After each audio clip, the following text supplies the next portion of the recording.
NMMS 2026 chat பகுதியில் இருக்கக்கூடிய மேக்ஸுக்கான detailed answer கீயோடைய part 2 video இப்போ நம்ம பார்க்க போகிறோம். அதாவது 101லேருந்து 110 வரைக்கும் இருக்கிறதுக்கான 10 கேள்விகளுக்கான விடைகளை இப்போ பார்க்கலாம். ஸோ 101வது கேள்வி பாருங்கள். இந்த மாதிரி ஒரு முக்கோணம் மாதிரி படம் கொடுத்துட்டு இந்த கீழே ஒரு 4 ஸ்டேட்மெண்ட் கொடுத்துட்டு எது சரின்னு கேட்டிருக்காங்க. ஃபஸ்ட்டு நீங்கள் ஆப்ஷன்லேருந்து போனீங்கன்னா உங்களால் ஈஸியாக கண்டுபிடிச்சிட முடியும் எது சரி அப்படிங்கிற ஆன்சரை. X plus Y plus Z equal to 180 டிகிரின்னு கொடுத்துருக்காங்க. எக்ஸு கோணம் எங்கே இருக்குது? எல்லாம் வெளிக்கோணமாக இருக்குது. எக்ஸும் வெளியில் இருக்குது, ஒய்யும் வெளியில் இருக்குது, இசட்டும் வெளியில் இருக்குது. கண்டிப்பாக ஒரு முக்கோணத்துடைய வெளிக்கோணங்களின் கூடுதல் 180 டிகிரி கிடையவே கிடையாது. முக்கோணத்துடைய உள்கோணங்களின் கூடுதல் தான் 180 டிகிரி. அப்போ கண்டிப்பாக இது சரி அல்ல, தவறு. ரெண்டாவது கேள்வி பாருங்கள். X plus Y plus z முக்கோணத்துடைய வெளிக்கோணம் எல்லாத்தையும் கூட்டினா அது உள்ளே இருக்க கோணங்களோட கூடுதலுக்கு சமமாக இருக்கான். ஏ ப்ளஸ் பி ப்ளஸ் சிக்கு சமமாக இருக்கான். கண்டிப்பாக உள்ளுக்குள்ளே இருக்க 3 கோணத்தை கூட்டினா 180 டிகிரி நமக்கு தெரியும். அப்போ எப்படி வெளியில் இருக்கக்கூடிய கோணங்களோட கூடுதலும் 180 டிகிரிக்கு சமமாக இருக்கும்? இதுக்கு அர்த்தமே ஏ ப்ளஸ் பி ப்ளஸ் சிங்கிறது 180 டிகிரி தான். அப்போ இதுவும் கிடையாது. மூணாவது ஆப்ஷன் பாருங்கள். X plus Y plus Z equal to 2 into a plus b plus சின்னு கொடுத்துருக்காங்க. முதல்ல இப்போ நம்ம எக்ஸ் அப்படிங்கிறது வெளிக்கோணம். இந்த வெளிக்கோணமானது உள்ளெதிர் கோணங்களின் கூடுதலுக்கு சமம்னு நம்ம ஒரு விதி படிச்சிருக்கோம். அப்போ x is equal to b plus சின்னு எழுதிக்கலாம். அதே மாதிரி ஒய் ஈக்குவல் டு ஒய்யோடைய எதிர்கோணம் என்ன? உள்ளெதிர்கோணம் ஏ ப்ளஸ் சி. இசட்டுடைய உள் எதிர்கோணம் எது? ஏ ப்ளஸ் பி. ஸோ இப்போ இது மூணையும் நாம் கூட்டும் பொழுது நமக்கு எத்தனை ஏ இருக்கும்? 2 ஏ இருக்கும், 2 பி இருக்கும், 2 சி இருக்கும். அப்போ 2 பொதுவாக வெளியில் எடுத்துட்டா 2 into a plus b plus C. இதுதான் சரியான விடை. 102வது கேள்வி எது சரின்னு கீழே ஒரு 4 ஆப்ஷன்ஸ் கொடுத்துருக்காங்க, பார்ப்போம். 0.01 ஈக்குவல் டு 1% கொடுத்துருக்காங்க. இது தசம எண்ணில் வந்துருச்சு. இதுக்கப்புறம் நம்ம இதை சுருக்கவும் முடியாது. ஆனால் இந்த 1% நம்ம எப்படி எழுதலாம்னா 1/100ன்னு எழுதலாம். ஸோ கீழே அதாவது ஒரு பின்னத்தோடைய பகுதியில் 100 வந்துச்சு அப்படின்னா மேலே இருக்கக்கூடிய இலக்கங்களில் 2 இலக்கங்கள் நகர்த்தி நம்ம புள்ளி வைக்கலான்னு பார்ப்போம். அப்போ இங்கே 1க்கு முன்னாடி ஒரு ஸ்தானம் ஊற்றி இன்னொரு ஸ்தானம், அப்போ 0.01ன்னு எழுதலாம். அப்போ 0.01ங்கிறது 1%ம் 2 சரி. அப்போ இதுதான் கரெக்டான ஆன்சர். நீ அங்கே அடுத்த ஆப்ஷன்லாம் போட்டு பார்க்க வேண்டிய அவசியமே இல்லை, எல்லாமே தவறாக தான் இருக்குது. சரிங்களா? இப்போ 103வது கேள்வி. 1, 2, 3, 4, 2, 3, 4, 3, 4, 4 என்ற தொடரின் முகடு இடைநிலை ஆகியவற்றோட சராசரி. ஒரே கேள்வி தான். அதில் இடைநிலைனா என்னென்னு தெரிஞ்சுக்கலாம், முகடுனா என்னென்னு தெரிஞ்சுக்கலாம், சராசரினா என்னென்னு தெரிஞ்சுக்கலாம். இது 3 தெரிஞ்சால் மட்டும்தான் அந்த கேள்விக்கு விடையை நீங்கள் அளிக்க முடியும். ரொம்ப நல்ல கேள்வி இது. ஸோ முதல்ல என்ன பண்ணணும், நம்ம இந்த மாதிரி ஒரு தொடர் கொடுத்து முகடு இடைநிலை சராசரி இப்படியெல்லாம் கேட்டால் முதல்ல ஏறு வரிசையில் முதல்ல எழுதிக்கங்க. அது உங்களுக்கு பெரிய உதவியாக இருக்கும். எப்படி ஏறு வரிசையில் எழுதுன்னு பாருங்கள். 1 ஒரு தடவை தான் இருக்குது, 2 2 தடவை இருக்குது, 3 தடவை இருக்குது, 4 4 தடவை இருக்குது. சரிங்களா? தொடரே அழகாக இருக்குது. 1 ஒரு தடவை, 2 2 தடவை, 3 தடவை, 4 4 தடவை வந்திருக்கு. சரி, இப்போ நான் இதுக்கு முதல்ல முகடு கண்டுபிடிச்சிக்கிறேன். முகடு என்பது ஒரு தொடரில் எந்த எண் அதிக முறை வந்துள்ளதோ அதுதான் முகடு. அப்போ இதில் 4 தான் 4 முறை வந்திருக்கு. அப்போ முகடோட மதிப்பு 4. அடுத்த இடைநிலை கண்டுபிடிக்கலாம். இடைநிலை என்பது ஒரு தொடரின் ஏறு வரிசை அல்லது இறங்கு வரிசையில் எழுதினதுக்கு பிறகு அதனுடைய மைய மதிப்பு தான் நமக்கு இடைநிலைன்னு தெரியும். ஸோ இந்த தொடரோட மைய மதிப்புங்கிறது இந்த 3,3 தான். இங்கிட்டும் 4 நம்பர் போயிடுச்சு, இங்கிட்டும் 4 நம்பர் போயிடுச்சு, நடுவில் இருக்க அந்த 3,3 தான். ஸோ இது ரெண்டையும் கூட்டி 2ஆல் வகுத்தோம்னா நமக்கு இடைநிலை கிடைக்கும். இடைநிலை 3. இப்போ நமக்கு முகடும் கேட்கல, இடைநிலையும் கேட்கல. இந்த முகடு இடைநிலை இந்த ரெண்டோட சராசரி கேட்குறாங்க. அப்போ சராசரி அப்படின்னா 2ஐயும் கூட்டி 2ஆல் வகுக்கணும். இதுதான் சராசரி. 4 3 கூட்டினா 7, 7/2. ஸோ விடை 3.5. இதுக்கு இதான் விடை. இப்போ 104வது கேள்வி பார்க்குறோம். ஒரு அட்டவணை கொடுத்துருக்காங்க. எக்ஸ் 6 12 18 24 30, ஒய் 2 4 6 8 10ன்னு கொடுத்துட்டு எக்ஸ் மற்றும் ஒய்க்கான தொடர்பு என்னன்னு கேட்குறாங்க. இது வந்து நமக்கு நேர்மாறல் எதிர்மாறல் அந்த பாடப்பகுதியிலிருந்து கேட்கப்பட்ட ஒரு கேள்வி. நல்லா கவனமாக பாருங்கள். 8ஆம் வகுப்பில் இருக்குது இந்த கேள்வி. ஸோ எக்ஸ் அப்படிங்கக்கூடிய மதிப்பு 6 12 18 24 30ன்னு அதிகரிச்சுக்கிட்டே போகுது. அதே மாதிரி ஒய் மதிப்பையும் பாருங்கள். 2 4 6 8 10ன்னு அதுவும் அதிகரிக்குது. ஸோ எக்ஸும் அதிகரிக்குது, ஒய்யும் அதிகரிக்குது. அப்போனா இது என்ன மாறுபாடு? நேர் மாறுபாடு. என்ன மாறுபாடு? நேர் மாறுபாடு அல்லது நேர் விகிதம்னு சொல்லுவாங்க. இப்போ நேர் விகிதத்துக்கு சமன்பாடு கண்டுபிடிக்க என்ன ஃபார்முலானா y is equal to kx. y is equal to kx. இந்த k அப்படிங்கிறது விகிதசம மாறிலி. இந்த விகிதசம மாறிலி k கண்டுபிடிக்க என்ன ஃபார்முலானா y/x. y/x அப்படின்னா ஒய்யோட மதிப்பையும் எக்ஸ் மதிப்பையும் வகுக்கணும். 2/6. ஓரன் 2 மூவிரண்டு 6 1/3. இந்த 1/3 இதில் இருக்க எல்லாத்துக்குமே ஆன்சராக வரும். 4 12ஆல் வகுத்தாலும் 1/3, 6 18ஆல் வகுத்தாலும் 1/3, 8 24ஆல் வகுத்தாலும் 1/3, 10 30ஆல் வகுத்தாலும் 1/3. அப்போ கே என்பது விகிதசம மாறிலி 1/3, அது மாறவே மாறாது, அது அப்படியே தான் இருக்கும். ஸோ இப்போ கே மதிப்பு இதில் பிரதிவிட்டோன்னா y = 1/3x. இதுதான் இதற்கான விடை. 105வது கேள்வி. ஒரு 4 பல்லுறுப்புக்கோவை கொடுத்துட்டு இதில் எது பல்லுறுப்புக்கோவை அல்லன்னு கேட்டிருக்காங்க. முதல்ல பல்லுறுப்புக்கோவை என்பது எக்ஸ் ஒய் அப்படி இருக்கக்கூடிய மாறி, ஒவ்வொரு உறுப்பினுடைய மாறியினுடைய அடுக்கிலும் முழு எண் மட்டும்தான் வரணும். அப்படி இருக்கலைன்னா அது பல்லுறுப்புக்கோவை அல்லன்னு பார்க்கலாம். இப்போ முதல் சமன்பாட்டில் இருக்கக்கூடியது பார்த்திங்கன்னா எக்ஸின் அடுக்கு 2ன்னு இருக்குது. அப்போ 2ங்கிறது முழு எண். அப்போ இது பல்லுறுப்புக்கோவை. இங்கே பாருங்களேன், -7 x² - 6x + 5. இதில் எக்ஸினுடைய அடுக்கு 2 இருக்குது, இதுவும் முழு எண் தான். எக்ஸின் அடுக்கு 1 இருக்குது, இதுவும் முழு எண் தான். இதில் இல்லாமல் கூட இருக்குது, பரவாயில்ல, இல்லாமல் கூட இருக்கலாம். அப்போ இதுவும் பல்லுறுப்புக்கோவை தான். இங்கே பாருங்கள், எக்ஸின் அடுக்கு 2 + 1/x இருக்குது. இப்போ எப்படியுமே இந்த எக்ஸை கீழே பகுதியில் வச்சுக்கூடாது, மேலே கொண்டு போனால் அது எப்படி எழுதலாம்னா x² + எக்ஸின் அடுக்கு -1 + 5ன்னு இப்படி எழுதலாம். இப்போ பாருங்கள், இங்கே எக்ஸின் அடுக்கு 2 முழு எண் இருக்குது, ஆனால் இங்கே எக்ஸின் அடுக்கு -1ன்னு குறையன் வந்திருக்கு. குறையன் வரக்கூடாது அடுக்கில். அப்படி வந்துச்சுன்னா அது பல்லுறுப்புக்கோவை கிடையாது. அப்போ இதுதான் சரியான விடை. பல்லுறுப்புக்கோவை அல்லன்னு கேட்குறதுக்கான விடை இதுதான். இங்கே 4x - 5 இது கரெக்டான பல்லுறுப்புக்கோவையாக தான் இருக்குது. இதுதான் விடை. இப்போ 106வது கேள்வி. ஒரு பொருளை 850 ரூபாய்க்கு விற்கும் பொழுது கிடைத்த லாபமும் அதே பொருளை 570 ரூபாய்க்கு விற்றதால் ஏற்பட்ட நட்டமும் சமம் அப்படின்னா அடக்க விலை என்னன்னு கேட்குறாங்க. கூடுமான வரைக்கும் இந்த மாதிரி லாபம், நட்டம், விற்ற விலை, அடக்க விலை இந்த மாதிரி கணக்குகள் வந்தால் கொடுக்கப்பட்ட ஆப்ஷன்லேருந்து நீங்கள் போனீங்கன்னா நிச்சயமாக அது ஈஸியாக கண்டுபிடிச்சிடலாம். எப்படின்னு பார்க்கணுங்களேன். இப்போ நான் முதல் ஆப்ஷன், இந்த அடக்க விலையை நான் 280ன்னு எடுத்துக்கிறேன். நான் 280 ரூபாய்க்கு வாங்கின ஒரு பொருளை 850 ரூபாய்க்கு நான் விற்கிறேன். எனக்கு எவ்வளோ லாபம் கிடச்சிருக்கும்? ஸோ 280, 850 இதை கழிச்சோம்னா 0, 15 8 7, 570 ரூபா லாபம் கிடைக்குது. இப்போ அதே 280 ரூபா பொருளை நான் 570 ரூபாய்க்கு விற்றா எனக்கு நட்டம் கிடைக்குதுங்கிறாங்க.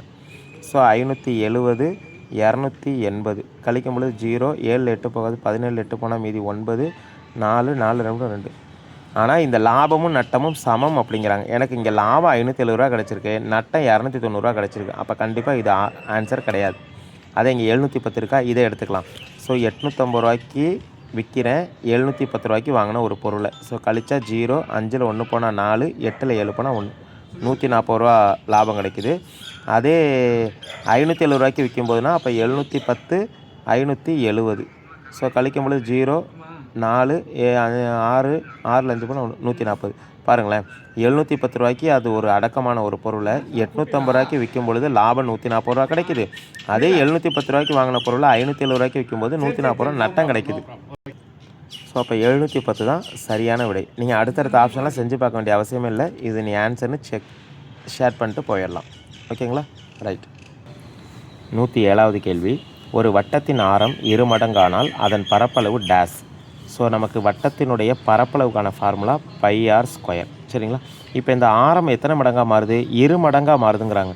அப்போ இங்கே இருக்க ஆரத்துக்கு பதிலாக நான் என்ன பண்ண போகிறேன்னா 2r போட போகிறேன். அதுதான் 2 மடங்கு.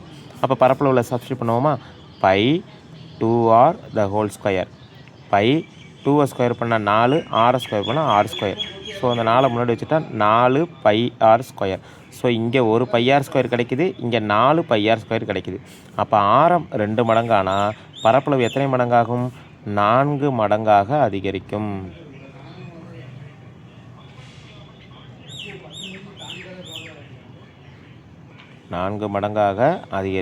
இதுதான் ஆன்சர். இப்போ இந்த பொறுத்துக்களை கேட்டிருக்காங்க. ஒரு பெரிய பெரிய இலக்கங்களாக கொடுத்துட்டு இதோடைய 1ஆம் இலக்கத்தில் வரக்கூடிய ஆன்சரை கொடுத்துருக்காங்க. நம்ம ஒன்றுக்கு என்னென்ன ஆன்சர் வருதுன்னு மேட்ச் பண்ணி பார்த்துருவோம். 3 மேட்ச் பண்ணிட்டோம்னா 4வது ஈஸியாக மேட்ச் பண்ணிடலாம். பார்க்கலாம்.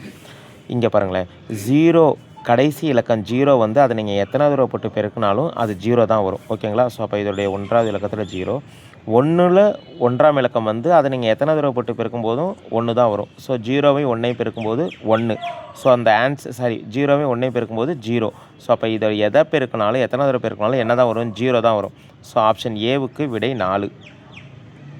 ஓகேங்களா? ஆப்ஷன் ஏவுக்கு விடை 4. அடுத்தது 1032 ஸோ கடைசி இலக்கம் 2. 2 5 தடவை போட்டு பெருக்கும்போது விடை வந்து என்ன கிடைக்குன்னா 32. ஸோ அதோட 1ஆம் இலக்கம் 2. அப்போ இதுக்கு விடை 3. அடுத்த 729 + 722 9 இப்படி இருக்குது. இதில் 9னுடைய அடுக்கில் ஒற்றைப்படை எண் வந்தால் 9ன்னு, ரெட்டைப்படை வந்தால் 99 81 1ன்னு முடியும். இங்கே நமக்கு ரெட்டைப்படை நம்பர் வந்திருக்கு. அப்போனா இதோட விடை என்ன வரும்? 99 81 1ல் முடியும். அதே மாதிரி 2ன் அடுக்கு 9. 2ன் அடுக்கு 9 அப்படின்னா 512. அப்போ அது எதில் முடியுது? 2ல் தான் முடியும். 2 9 தடவை போட்டு பெருக்கினா எதில் முடியும்? 2ல் தான் முடியும். ஸோ அப்போ 1ஐயும் 2ஐயும் கூட்டினா எத்தனை? 3. ஸோ அப்போ இதற்கான விடை 3. So option 2. அப்போ கண்டிப்பாக 4வதுக்கான ஆப்ஷன் விடை 1. இது எதில் இருக்குதுன்னு பார்த்தீங்கன்னா ஆப்ஷன் 3ல் இருக்குது. ஸோ இதுதான் சரியான விடை. சாரி, A4 B3 C2 D1ங்கிறது 4வது ஆப்ஷனாக இருக்குது. சாரி, 4வது ஆப்ஷன். ஸோ இதுக்கு சரியான விடை நான் 4th ஆப்ஷன். 109வது கேள்வி, கூற்று காரணம் கேள்வி. கூற்று என்ன கொடுத்துருக்காங்கன்னா, 125ன் வர்க்கம் 3ஆல் வகுக்கும்போது மீதி நமக்கு 1 கொடுக்குதுன்னு கொடுத்துருக்காங்க. காரணம் என்ன சொல்லியிருக்காங்கன்னா, ஒரு முழு வர்க்கம் 3ஆல் வகுக்கப்படும் போது மீதி 1 அல்லது 0 அப்படி தான் கொடுக்குன்னு சொல்லியிருக்காங்க. நம்மள ஃபஸ்ட்டு ஸ்டேட்மெண்ட் சரியாக தப்பான்னு பார்க்குறேன். 125ஓட வர்க்கம் கண்டுபிடிக்க போகிறேன். 125ஓட வர்க்கம் அப்படின்னா 125 2 தடவை போட்டு பெருக்கிறதுக்கு சமம். இதை பெருக்கினா வரக்கூடிய விடை என்னென்னு பார்த்தீங்கன்னா 15625. இதை 3ஆல் வகுத்தோம் அப்படின்னா நமக்கு விடை என்ன வரும் அப்படின்னு பார்த்தீங்கன்னா மீதி வந்து 1 கிடைக்குது. மீதி என்ன கிடைக்குது? 1 கிடைக்குது. நீங்கள் வகுத்து பார்த்தீங்கன்னா தெரியும். ஸோ மீதி 1 கிடைக்குது. அப்போ ஒரு முழு வர்க்கம், வேறு எந்த முழு வர்க்கம் பாருங்கள், 1 இருக்குது, 4 9 16 25 36 64 இப்படியே போயிட்டு 49 64 இப்படியே போயிட்டே இருக்கா. இப்போ 9 3ஆல் வகுக்கும்போது என்ன வரும்? 0 வருது மீதி. 4 3ஆல் வகுத்தா என்ன வரும்? 1. 16 3ஆல் வகுத்தா என்ன வரும்? 3 5 15 மீதி 1. 8 3 24 மீதி 1. 12 3 36 மீதி 0. இது 16 3 48 மீதி 1. ஸோ அப்போ நமக்கு என்ன கிடைக்குது? 0 1 0 1 தான் ஏதோ ஒன்று மீதியாக கிடைக்குது. அப்போ ரெண்டுமே சரி. அப்போ கூற்றும் காரணமும் சரி. 6ஆனது கூற்றிற்கான சரியான விளக்கம். ஆப்ஷன் 1 தான் சரியான விடை.